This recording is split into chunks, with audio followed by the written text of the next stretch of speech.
going to move through this very quickly because every one of these points are elaborated on the website.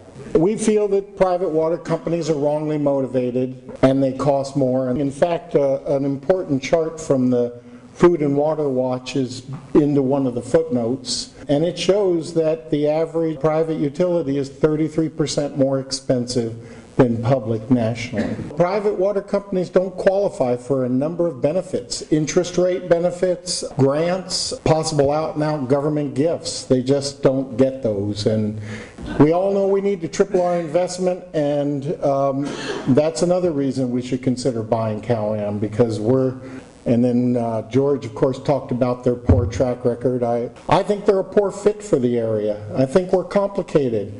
I think we have a lot of people who want to be very involved.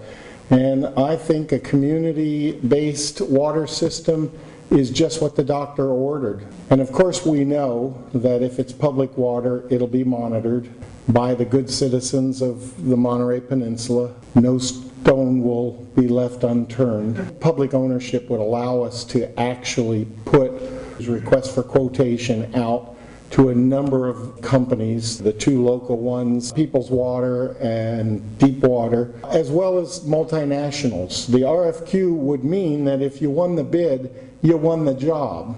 You weren't going to be put on a runner-up list and maybe you'd get the job later. So it would attract that kind of enthusiasm like any large job would. In the process of doing the competitive bidding, some proposals might come through with a creative twist to them, like the one that Poseidon did for San Clemente Water District, where the deal is they handle and do all the financing. They sell the water for a fixed amount based on their financing costs, which, by the way, wound up being less than they projected, so their water costs came down to around $2,000, $2,100 an acre foot. At the end of 30 years, the city has to find a way to come up with $1 to buy the whole facility and own it at that point. Now, how many of you would like a deal like that on our peninsula? That's what true American competition will get you, not monopolies. Can Cal-Am be forced to sell? People have asked that question. They've already stated that they are not, in all capital letters, for sale. So what's next, if and when? I'd like to say when the initiative passes, but obviously some of our members still think the if should be there. So we've asked Mark to come back and bring in some of his legal expertise and just discuss what would happen next. Everybody on this side of the room look that way, and everybody on that side of the room look this way, please. Okay? All of you are getting hosed. Okay?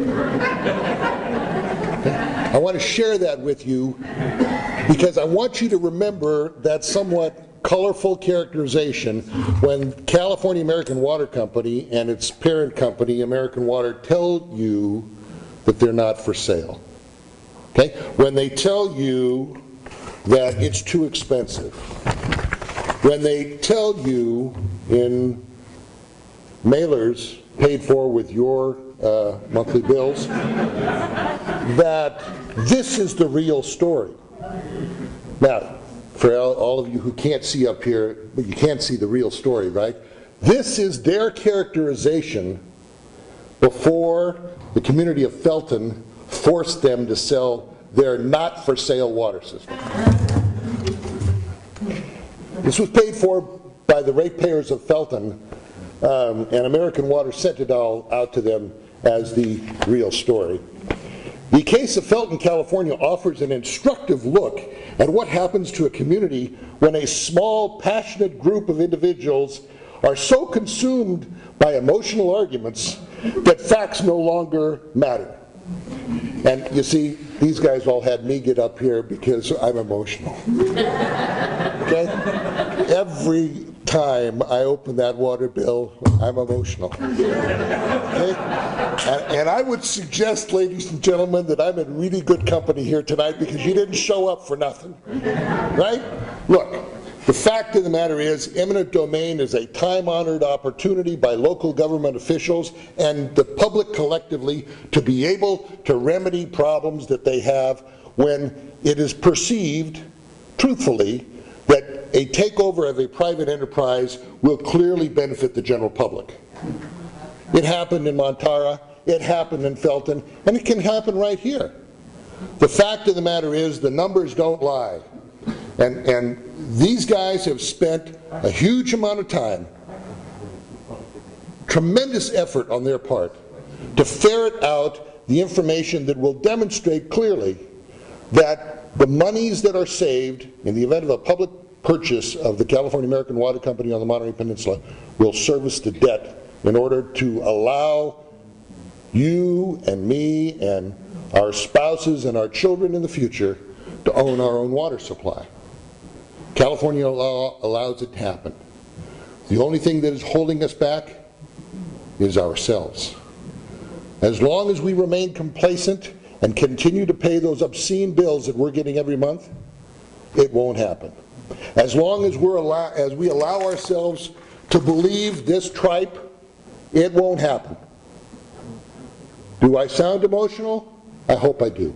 I sincerely hope I do. And ladies and gentlemen, I hope that when you walk out of here tonight, you're just as emotional as everybody who's standing up here.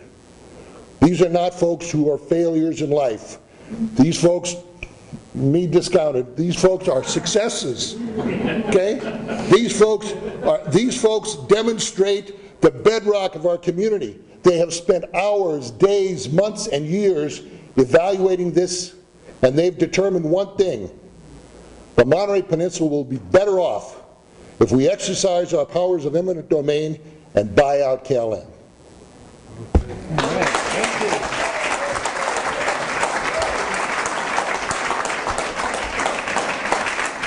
I wanted to spend just a minute to talk about a future under public ownership. We're expecting, and we know that we'll be able to deliver lower rates. Truly competitive bidding and disclosure on infrastructure projects, which would be a refreshing change. Local customer service. Money is going to stay in our local economy, and I think that's just tremendous. I think that's very important, and another reason why I think the businessmen are being short-sighted about this. They're not recognizing the fact that shipping off that much money year by year is going to hurt us.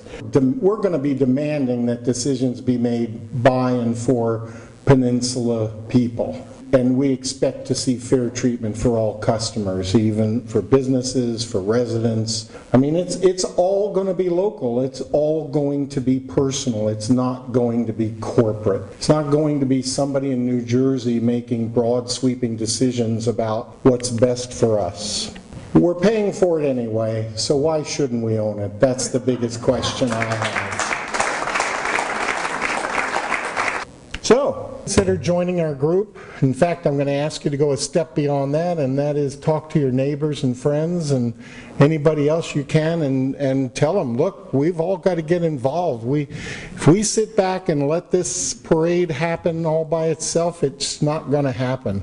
We meet every second and fourth Tuesday at 7 in the Unitarian Church. I want to thank the Unitarian Church. Finally, please help give and get your neighbors to give. And it's time to pull the picture.